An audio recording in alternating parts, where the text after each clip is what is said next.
Welcome to the Stop Over Drinking and Start Living podcast, where high-achieving, goal-oriented rebel women come to learn how to live a vibrant and fulfilling life without requiring alcohol to get through it.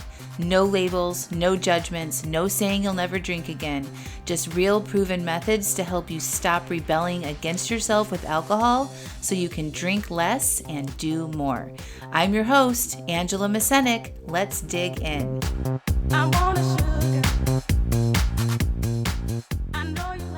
Welcome to episode 233, Addiction, Culture, and Emotions. Hey, welcome back to the podcast. Today I'm talking about a really interesting sort of trifecta of why we overdrink. So this is a really important episode. If you are brand new here to the podcast, Stop Over Drinking and Start Living, this would definitely be a really good podcast to start with. I'm Angela Mascenik. I'm the host. I have overcome my own addiction to alcohol. I'm now sober for 5 years, and I've helped hundreds, if not thousands, of women cut back on their own drinking by not saying that they have a problem, that there's something wrong with them, or that they're powerless over alcohol. So in this episode, I'm going to cover three things: addiction, our culture and programming, and our emotions. So the first part of this is how I'm looking at addiction. Okay, so the way I understand addiction and the work that I've done in helping hundreds of people, including my own self, and the research that I've done is understanding the human condition.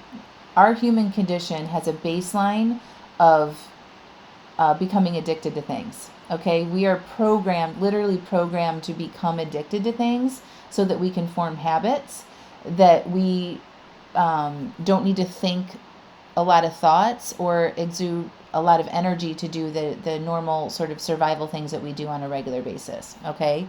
So we have this thing called the motivational triad, where we're programmed to seek pleasure, avoid pain, and save energy. Okay, so that is just our initial human program by design. So for example, when you come home from work at the end of the day and you are feeling edgy or anxious or exhausted or overwhelmed, and you're like, ooh, I'll have a glass of wine to take the edge off. I just want to relax. That is your brain trying to seek pleasure, avoid pain, and save energy. Okay, so instead of like going and meditating for 20 minutes or going outside for a walk and like doing some breathing exercises, which takes a lot more time and effort than to just walking across the kitchen and pouring that glass of wine. Are you following me? So we are motivated to go get that glass of wine. We pour the glass of wine, we get that immediate relief, and we also get a dopamine release.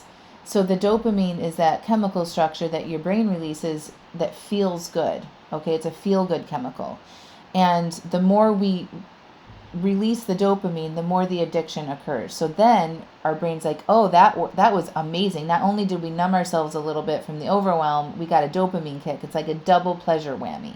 Okay, and your brain remembers that. It stores that information like a computer. So the next time you are in that same situation, maybe it's another Wednesday after work or whatever, and you're feeling that overwhelm, your brain's going to cue in, oh, compute, let's go get a glass of wine. That'll make you feel better. And then you do that on repeat. Okay, and then you might have a different feeling, and your brain remembers, oh, that helped in that other time. Bored, lonely, sad, excited, happy. Sure, let's have a drink, right? Dopamine kick. You get the effect of the alcohol, cue in the addiction. Okay, and there's nothing wrong with you if this is what's happening. We get addicted to so many things, right? People are addicted to gambling, food, sex, porn, shopping, right? The internet, all of these, overworking. There's also good addictions. Like I'm addicted to exercising, right? And I feel like that's a good thing. I'm addicted to taking care of myself. Like I drink water every day. Those are habits that I've formed, and now that if I don't do them, I don't feel good, right? So addiction is not a bad thing, and there's nothing wrong with you if you are addicted. Okay, and it's not a forever type situation that you always have to have for the rest of your life. I used to be addicted to alcohol for 20 plus years, and I'm not addicted to alcohol anymore. Okay, and that's exactly the process in which I take my clients through. So it's not a disease. There's not like a surgery or a pill that you can take. It's our human condition. in which you've introduced an addictive substance, and also to point out, you were not born this way. Now, we were born into a culture, which is the second part I've talked about. Sometimes we're born into toxic environments or cultures or family situations where we have trauma, and there's, people around us that are drinking. That all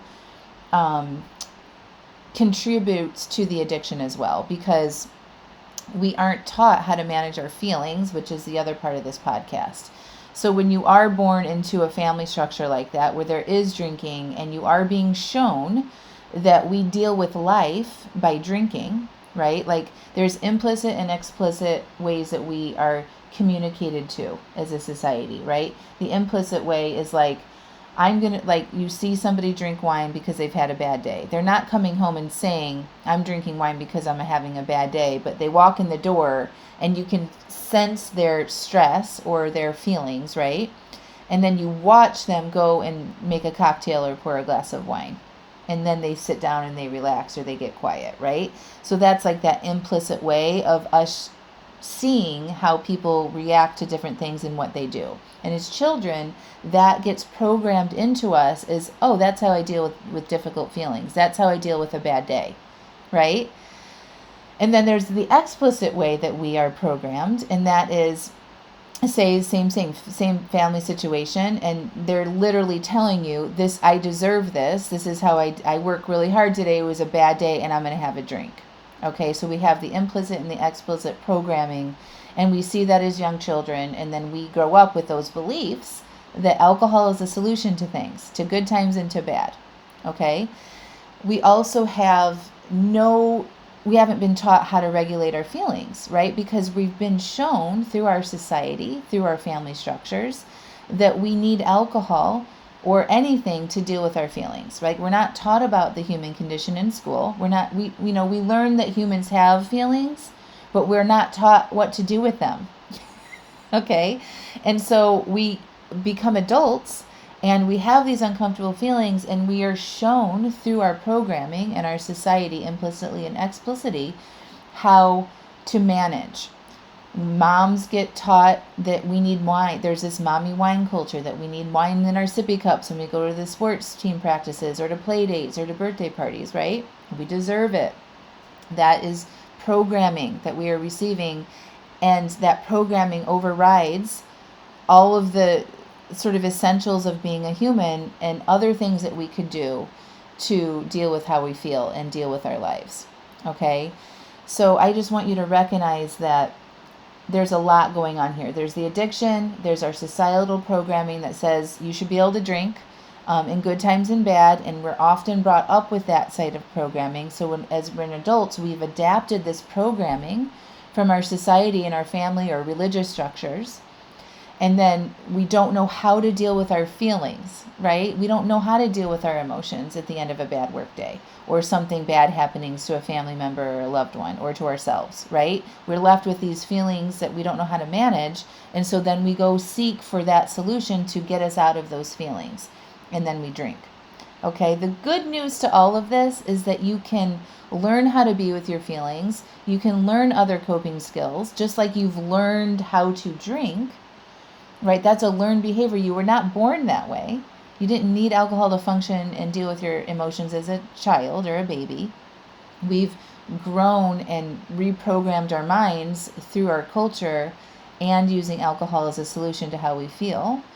And the good news is that you can unlearn that. There are other coping skills that you can learn how to deal with these feelings and retrain your brain to get a better dopamine hit in a healthy way, doing other things that are actually good for you. And it's not a disease that you will carry around with for the rest of your life, I promise you.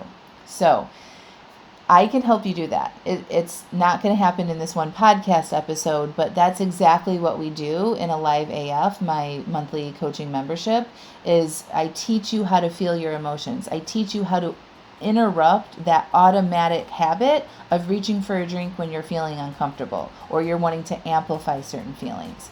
I teach you how to manage your mind so that you don't spin out in overwhelm and rumination and, overthinking things and stressing and worst case scenarioing about what might happen in some situation in the future.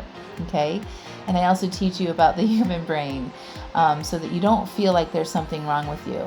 And when you work on those things, you can make pretty fast changes with your relationship with alcohol. So if you want to, right now, you can join my monthly coaching membership. It's called Alive AF. Just click through that link and you can join today and have immediate access to the course where I teach you these things at a deeper level and get access to me and my coaching and the support that's inside that coaching membership. And I would love to have you. All right, my friends, thanks for being here. And don't forget to subscribe to this podcast by clicking the subscribe button, whether you're on iTunes or Spotify, so that you can have the episodes automatically downloaded to your device and you won't miss an episode no matter where you are. I appreciate you being here. Bye for now.